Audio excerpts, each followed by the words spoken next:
नमो नमो नमो नमो नमो नमो नमो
सभी की शुद्ध आत्मा को अनंत वंदन नमन।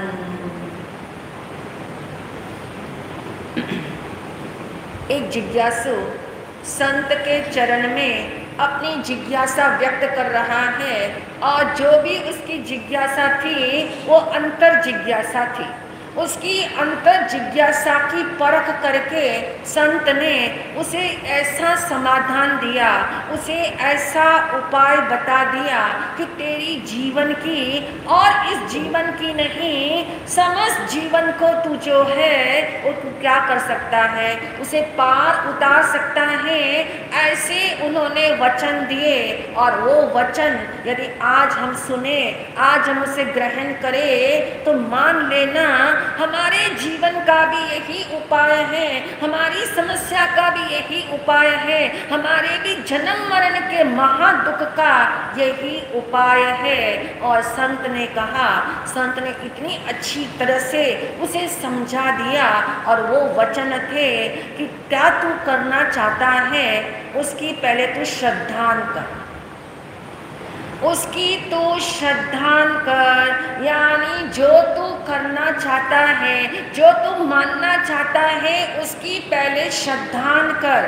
प्रत्यक्ष श्रद्धा तो बाद में होगी, पहले कौन सी श्रद्धा होगी? परोक्ष।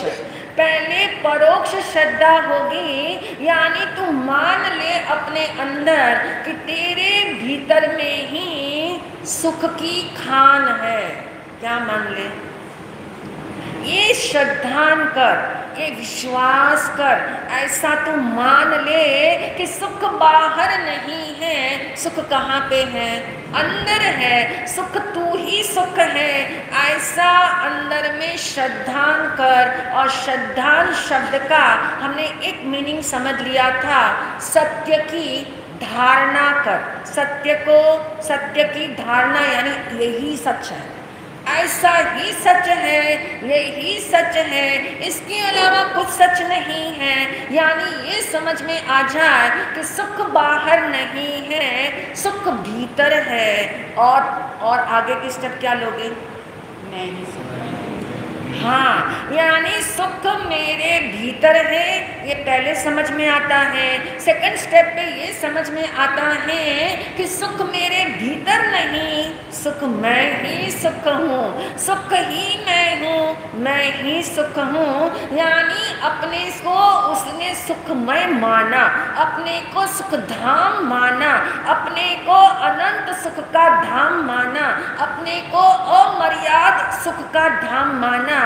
ऐसा सुख का धाम, ऐसा विश्वास, ऐसा अंतर जिज्ञासा जिसकी झांकी है, उसके भीतर में एक क्लैरिटी हो जाती है, उसको एकदम क्लियर हो जाता है कि जो भी इस संसार में बाहर में जो कुछ दिखाई देता है वो सुख नहीं है।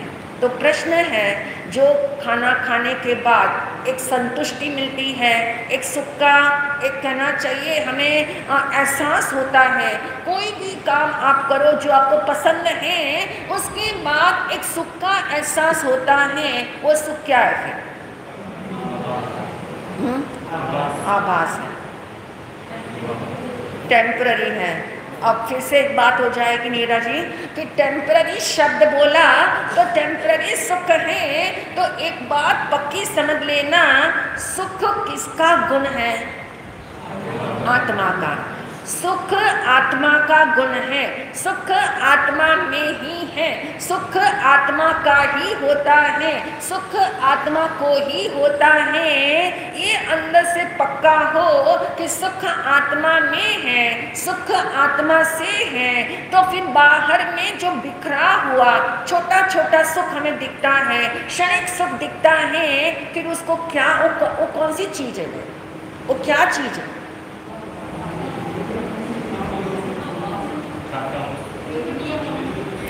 क्योंकि एक बात पक्की समझ लेना, जड़ को सुख नहीं होता, जड़ का सुख नहीं होता, जड़ में सुख नहीं होता, जड़ से सुख नहीं होता। एक 4 स्टेटमेंट अंदर में फिट कर लेना। जो भी आपको समझ में आ रहा है कि सुख वाली फीलिंग जो है, आइसक्रीम खाने से सुख मिला, अमुक वस्तु खरीदने से सुख मिला, ये जो एहसास है वो एहसास कौन कर रहा है? एहसास कौन कर रहा है? आत्मा ही कर रहा है। यानी आत्मा जो है अपना ही एहसास कर सकता है, आत्मा अपना ही एहसास कर सकता है। आत्मा कभी भी जड़ का एहसास नहीं कर सकता। क्यों? और जड़ कभी भी सुख का एहसास नहीं कर सकता, क्योंकि सुख की प्रॉपर्टी जड़ की नहीं है। सुख की प्रॉपर्टी किसकी है? आत्मा की, मेरी प्रॉपर्टी है। सुख मेरी प्रॉपर्टी है, यानी सुख का अनुभव भी कौन करेगा? आत्मा ही करेगा। जड़ सुख का अनुभव नहीं करेगा। तो जब हमने कहा टेम्पररी सुख, जो छोटा छोटा मिलता है, कभी कभी मिलता है, हम जिसे कहते हैं साता वाला सुख, जिसे हम कंफर्ट्स कहते हैं, लग्जरीज कहते हैं, जिसे हम पुण्य का उदय कहते हैं, उसको भोगने वाला यानी उसको फील करने वाला भी आत्मा है। फील करने वाला आत्मा। और वो किसकी प्रॉपर्टी है? आत्मा की। यानी वो आत्मा की ही प्रॉपर्टी है। चाहे वो टेम्पररी सुख है, लेकिन सुख जो है, मान लीजिए गर्मी से आप चल करके आए घर के अंदर और एसी ऑन था, और आपको क्या महसूस हुआ? एक सुख वाला महसूस हुआ, एक फील आई, एक कंफर्ट वाली फील आई। वो बात अलग है कि वो कौन से जोन का है, वो अलग बात है। लेकिन एक बार घर में एंट्री करते ही जो आपको अनुभव हुआ, वो ऐसा अनुभव हुआ, तो वो अनुभव करने वाला कौन है? आत्मा। और जिसका अनुभव हो रहा है वो क्या चीज है? वो टेम्पररी सुख जिसको हम कहते हैं, वो सुख कहाँ से आया? क्योंकि जड़ में सुख नाम का गुण नहीं है। हाँ, क्योंकि पहले भी हमने जिक्र किया था, सुख 2 है या 1 है? एक टेम्पररी है, एक परमानेंट है, लेकिन सुख 2 है या 1 है? सुख 1 ही है। इतना अंदर में निश्चय पक्का कर लो कि सुख 1 ही है। वो सुख मेरे अंदर ही है। जड़ में सुख होता नहीं है, जड़ से सुख मिलता नहीं है, जड़ को सुख महसूस होता नहीं है। मैं ही उसे महसूस करता हूँ, क्योंकि मैं ही उसका धारक हूँ, मैं ही उसका ग्राहक हूँ, मैं ही उसका वाहक हूँ। यानी धारण करने वाला मैं, ग्रहण करने वाला यानी कौन? मैं। एहसास करने वाला भी मैं, वहन करने वाला यानी त्रिकाल संबंध है मेरा और सुख का। यानी सुख का कभी मुझ में अभाव होने वाला नहीं है। इतना अंदर में श्रद्धा में आ जाए, इतनी बात अच्छे से मान्यता में बैठ जाए तो बहुत आसान हो जाएगा कि जो सोकॉल्ड सुख जब आप उसको भोगते हो, लेते हो, तब अंदर में क्या जागना चाहिए, ये अपनी क्लैरिटी करनी है। उसके बाद हम चलेंगे रियल सुख के बारे में, लेकिन आज रिलेटिव सुख के बारे में लास्ट डे है जिसको हम फाइनलाइज करेंगे कि हमने अब तक क्या ग्रहण किया और क्या ग्रहण करने के लिए हमने जो है पोटली बना लेनी है पॉइंटों की, जिससे पता लगे कि ये मेरे लिए है। जैसे ही आपने कहीं से भी सुख का एहसास किया, तत्काल एक लेबल करो। लेबल क्या करोगे?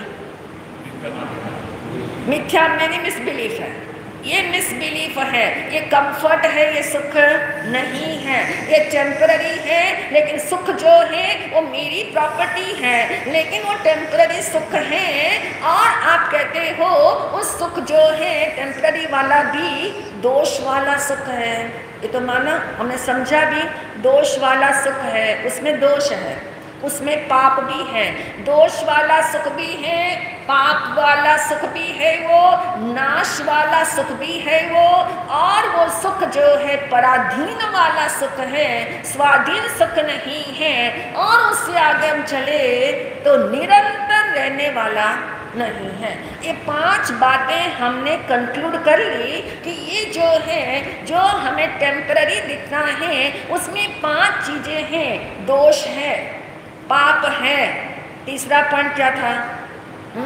नाश वाला सुख है, उसका नाश होता है। नंबर 4 अपेक्षा, यानी निरपेक्ष वो नहीं है, उस सुख में कर्म की अपेक्षा लगती है। यदि वो कर्म का उदय साता वाला होगा तो ही साता मिलेगी, वरना नहीं मिलेगी। और 5वां पॉइंट था निरंतर, वो सुख निरंतर नहीं रहता, यानी टुकड़े टुकड़े में मिलता है, कभी मिलता है कभी नहीं मिलता, कभी उसी वस्तु से मिलता है कभी उसी वस्तु से नहीं मिलता। इसका मतलब ये समझ में आ गया, ये टेम्पररी सुख है। और टेम्पररी सुख को जड़ की कोई यहाँ पे काम नहीं, जड़ भोगता नहीं, जड़ की वो प्रॉपर्टी नहीं। इतना समझ में आने के बाद एक क्वेश्चन माइंड में आएगा कि जब वो सुख मिलता है टेम्पररी वाला, तो उस समय कौन सा थॉट आना चाहिए? नंबर 1 का थॉट आपको ये आ जाएगा कि ये क्षणिक है। ये कैसा है? क्षणिक वाला सुख है, ये टेम्पररी वाला सुख है, ये जड़ सुख है, ऐसा महसूस होता है। जड़ वाला सुख है, क्योंकि जड़ वस्तुओं से आपको मिला, लेकिन वो जड़ वाला सुख आप नहीं कहते, क्योंकि सुख और जड़ दो कॉम्बिनेशन सही नहीं है। सुख जो है वो चेतन का गुण है, सुख जो है वो आत्मा की प्रॉपर्टी है। अनंत गुणों का जो घनपिंड आत्मा है, उसमें से एक गुण का नाम क्या है? सुख है। और सुख का जब हम घनपिंड कहते हैं, मैं कैसा हूँ? मैं सुख का घनपिंड हूँ। इसका मतलब सारे गुण मुझ में समाये हुए हैं, सारे गुणों से मैं भरा पूरा हूँ। ऐसा अंदर में जब समझ में आ गया, फिर हमें ये समझना है कि ये जड़ का सुख है, जड़ वाला सुख है, ऐसा नहीं। सुख तो किसका है? वो जो दिख रहा है कि हम भोग रहे बाहर में टेम्पररी है, तो वो किसका? आत्मा का। ये एक बार पहले पॉइंट जिक्र में आया था, है तो आत्मा का ही, सुख तो आत्मा का ही है, लेकिन माध्यमों से जो निकला, कौन से माध्यमों से निकला? आत्मा का ही सुख जब माध्यमों से गुजर के निकलता है, उस सुख को विकृत सुख कहते हैं, उस सुख को क्षणिक सुख कहते हैं। उस सुख को, जिसको हम सुख कहते हैं, वो ऐसा है, लगता ऐसा है सुख मिला, माध्यमों से गुजरता है। जो माध्यमों से गुजरता है, कौन से माध्यम है? सुख कहाँ से गुजर के मिलता है?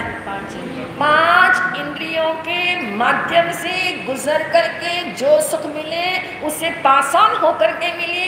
5 इंद्रियां मीडियम बनती हो और उससे जो सुख मिले, वो सुख सच्चा नहीं है, वो सुख टेम्पररी है। भले ही वो सुख कहाँ से आया है, कहाँ से निकला है?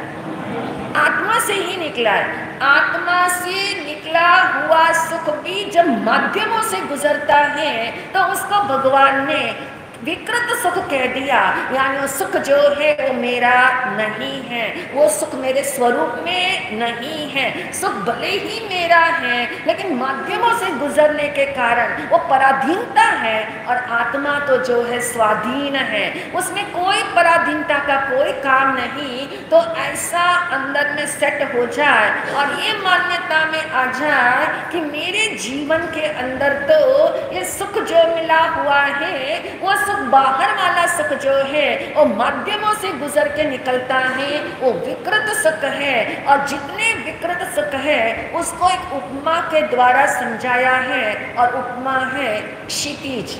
शब्द क्या है? क्षितिज। क्षितिज किसको कहते हैं? हाँ, यानी धरती आकाश मिले हुए लगते हैं। कभी कभी दूर दराज आप देख कितना जहां तक आपकी दृष्टि जाती हो, आप कभी देखोगे तो धरती और आकाश एक समय ऐसा आपको लगेगा, एक एरिया ऐसा नजर आएगा कि दोनों क्या हो गए, मिल गए हैं। परंतु आप जैसे पास में जाओगे तो पता लग जाएगा कि नहीं मिले हैं, ये इल्यूशन है, ये भ्रांति है, ये मेरा भ्रम है, ये मुझे संदेह हो गया है। बस ऐसा ही ये जो बाहर में जो सुख मिला है उसमें संदेह हो गया। वो सुख भोगने में आया, वो सुख प्रकट हो गया, इंद्रियों के माध्यम से हो गया, और हमने सोचा यही सुख है। बस भ्रांति यहाँ से शुरू हो गई, यहाँ से दिशा गलत होनी शुरू हो गई। पुण्य के उदय से जो जो परिस्थितियाँ एकदम सुविधाजनक हो गई और आत्मा का सुख माध्यमों से गुजर के मिला, उसको हमने नाम दिया यही सुख है। तो फिर क्या हुआ? अभ्यास किसका हुआ? हाँ, अभ्यास क्या हुआ? आंतरिक सुख की हमने उपेक्षा की। आंतरिक सुख जो मेरा है, आत्मा का सुख है, उसकी मैंने उपेक्षा की। बाहर के सुख को अटेंशन दिया, बाहर में सुख जो मिल रहा है माध्यमों से, उसको सुख मान लिया। तो फिर जो है सारी गड़बड़ हो गई। इसलिए भगवान महावीर ने कहा वो सुख नहीं, वो सुखाभास है। उसे सुखाभास कहो, जो माध्यमों से निकले उसे जो है सुखाभास भी मत कहो। उसे क्या कहो? उसे क्या कहो? जोर से बोलिए। क्योंकि इसे दुख कहने में भी दुख आता है, क्योंकि इतनी मेहनत हम कर रहे हैं सुबह से लेकर रात तक, जिन क्षणिक सुखों को भोगने के लिए कर रहे हैं, जिन क्षणिक सुख के साधनों को जुटाने के लिए कर रहे हैं, यदि हम इसको दुख कहेंगे तो फिर दौड़ के अंदर क्या हो जाएगी? कमी आ जाएगी, दौड़ मंदी हो जाएगी, वो फोर्स, ड्राइविंग फोर्स नहीं रहेगा। क्योंकि मान लिया कि दुख है, यदि दुख मान लिया तो फोर्स नहीं आएगा। लेकिन भगवान महावीर ने कहा श्रद्धान कर। तू क्या कर? श्रद्धान कर, सत्य की धारणा कर। सत्य की धारणा से अभिप्राय यही सच है। वो सुख जो है, जो माध्यमों से गुजर के मिलता है, वो सुख सुख नहीं है। वो सुख ही सुख है जो आत्मा से मिले, जो आत्मा में ही रहता है, जिसे आत्मा ही भोगता है, जिसका कहना चाहिए इतना शुद्ध सुख है, इतना पारदर्शी सुख है, यानी मैं ही सुख हूँ और सुख ही मैं हूँ। इतनी बड़ी बात कह दी है। तो इस तरह से हमने रिलेटिव सुख के बारे में जो कुछ समझा है उसको एप्लीकेशन में कैसे लाओगे? डे टू डे लाइफ में इसको अप्लाई कैसे करोगे? क्या टिप्स आपके पास है? क्या आपकी सोच इन 75 डेज के अंदर इतना सुन करके आप अपने आप को कैसे सजेशन दोगे? टेम्पररी है, यानी सुख मेरा अंदर है, मेरा सुख मुझ में है, ये सुख नहीं है, ये सुखाभास भी नहीं है, ये दुख ही है। ऐसी धारणा कर।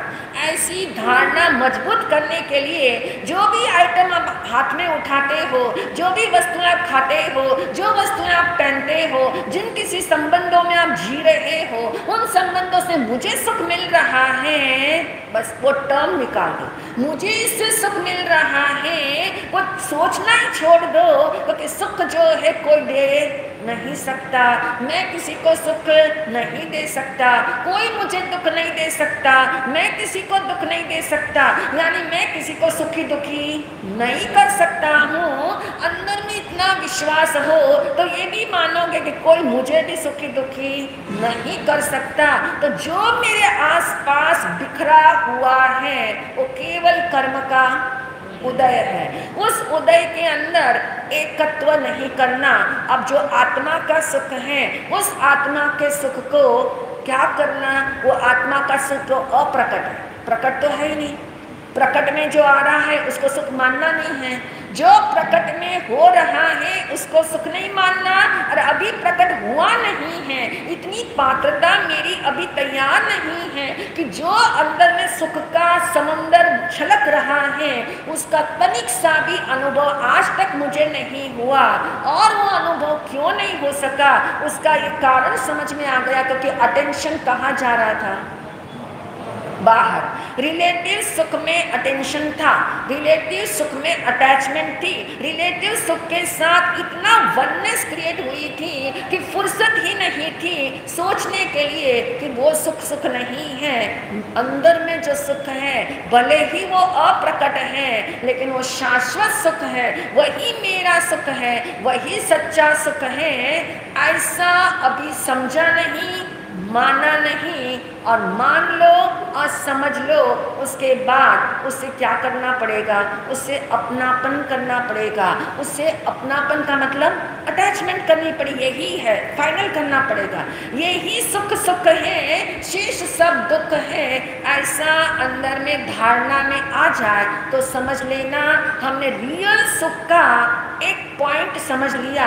वो रियल सुख क्या है, जो सिद्ध भगवान, अनंत सिद्ध भगवान, जो अनंत सुख में अनंत काल के लिए उस सुख को भोगते हैं, वो सुख कैसा होगा, वो सुख का स्वाद कैसा होता होगा, उसको जस्ट हम खाली शब्दों से समझ करके भावों को ग्रहण करेंगे तो निश्चित ही एक दिन जो अप्रकट है वो प्रकट हो जाएगा।